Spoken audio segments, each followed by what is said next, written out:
Assalamualaikum warahmatullahi wabarakatuh. Kembali lagi bersama saya Adlina Asmarani, peserta Latsar golongan 3 angkatan 18, kelompok 1 dengan NDH 05. Pada kesempatan kali ini, saya akan membuat learning journal agenda 3, yakni manajemen ASN dan Smart ASN. Pada pembelajaran hari pertama, kami melaksanakan pembelajaran sinkronus atau pembelajaran via Zoom. Kami melakukan perkenalan diri terlebih dahulu secara bergantian dengan tutor kami, yakni Ibu Hajah Syahrida Nurhayah, SOS MSI. Cara pengajaran beliau sangat menyenangkan dan tidak kaku. Pada hari pertama, beliau tidak langsung memberikan materi dan tugas, tapi kami lebih banyak melakukan sharing, diskusi, dan review terlebih dahulu tentang materi apa yang akan kami pelajari, yakni Smart ASN dan Manajemen ASN. Sebagai contohnya, beliau menanyakan kepada kami apa pengertian manajemen ASN menurut pemikiran kami sendiri. Kami pun menyampaikan pendapat kami masing-masing dan beliau menerima semua pendapat kami dan kemudian diberikan penjelasan lebih rinci mengenai pengertian manajemen ASN. Setelah itu mulai masuk ke materi pembelajaran seperti dasar hukum mengenai ASN, pembagian jenis ASN, tugas dan peran sebagai pegawai ASN, tahapan pengadaan CPNS, serta hak dan kewajiban kami sebagai ASN. Manajemen Aparatur Sipil Negara atau ASN menurut Undang-Undang Nomor 5 Tahun 2014 adalah pengelolaan ASN untuk menghasilkan pegawai ASN yang profesional, memiliki nilai dasar, etika profesi, bebas dari intervensi politik, dan bersih dari praktek KKN. Di dalam undang-undang tersebut, pada pasal 51 dijelaskan bahwa manajemen ASN diselenggarakan berdasarkan sistem merit, yakni kebijakan dan manajemen berdasarkan kualifikasi, kompetensi, dan kinerja secara adil dan wajar, tanpa membedakan latar belakang politik, ras, warna kulit, agama, jenis kelamin, status pernikahan, umur, dan kondisi kecacatan. Berdasarkan jenisnya, ASN terdiri dari dua jenis, yaitu pegawai negeri sipil atau PNS dan pegawai pemerintah dengan perjanjian kerja atau P3K. Pemberlakuan sistem merit dalam prinsip dasar Undang-Undang ASN dilakukan melalui 1.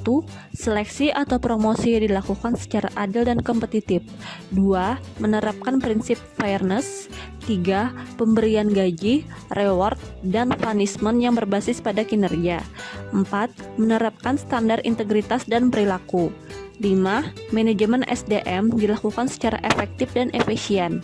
6. Melindungi pegawai dari intervensi politik dan tindakan pejabat atau penguasa yang semena-mena.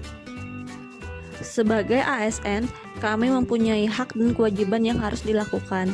Adapun hak ASN yang diterima yaitu 1.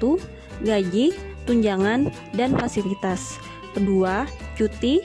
3. Jaminan pensiun dan jaminan hari tua. 4. Perlindungan berupa jaminan kesehatan, jaminan kecelakaan kerja, jaminan kematian, dan bantuan hukum. Kemudian yang terakhir, pengembangan kompetensi. Sedangkan untuk kewajiban pegawai ASN yaitu 1. Setia dan taat pada Pancasila, Undang-Undang Dasar Negara Republik Indonesia tahun 1945, Negara Kesatuan Republik Indonesia dan pemerintah yang sah. 2. Menjaga persatuan dan kesatuan bangsa. 3. Melaksanakan kebijakan yang dirumuskan pejabat pemerintah yang berwenang. 4. Mentaati ketentuan peraturan perundang-undangan. 5. Melaksanakan tugas kedinasan dengan penuh pengabdian, kejujuran, kesadaran, dan tanggung jawab. 6. Menunjukkan integritas dan keteladanan sikap, perilaku, ucapan, dan tindakan kepada setiap orang, baik di dalam maupun di luar kedinasan. Kemudian yang ketujuh, menyimpan rahasia jabatan sesuai dengan ketentuan perundang-undangan. Dan yang terakhir, bersedia ditempatkan di seluruh wilayah Negara Kesatuan Republik Indonesia.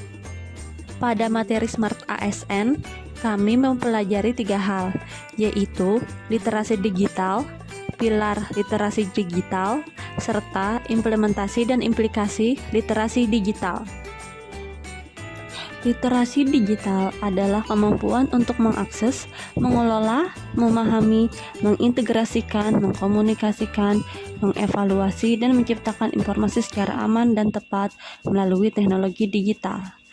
Kerangka kerja literasi digital terdiri dari digital skills, digital safety, digital culture, dan digital ethics. Pada implementasi dan implikasi literasi digital, mempelajari etika berinternet atau yang lebih dikenal dengan netiquette atau network etiquette, yaitu tata krama dalam menggunakan internet. Etika merupakan sistem nilai dan norma moral yang menjadi pegangan bagi seseorang atau kelompok orang dalam mengatur tingkah lakunya. Sedangkan etiket didefinisikan sebagai tata cara individu berinteraksi dengan individu lain atau dalam masyarakat. Jadi, etiket berlaku jika individu berinteraksi atau berkomunikasi dengan orang lain. Sementara etika berlaku meskipun individu sendirian. Menurut saya, literasi digital menjadi kemampuan wajib yang harus dimiliki oleh masyarakat untuk saling melindungi hak digital setiap warga negara agar media digital yang digunakan benar-benar dimanfaatkan untuk hal-hal yang positif. Demikian Learning Journal Agenda 3 yang dapat saya sampaikan. Terima kasih. Wassalamualaikum warahmatullahi wabarakatuh.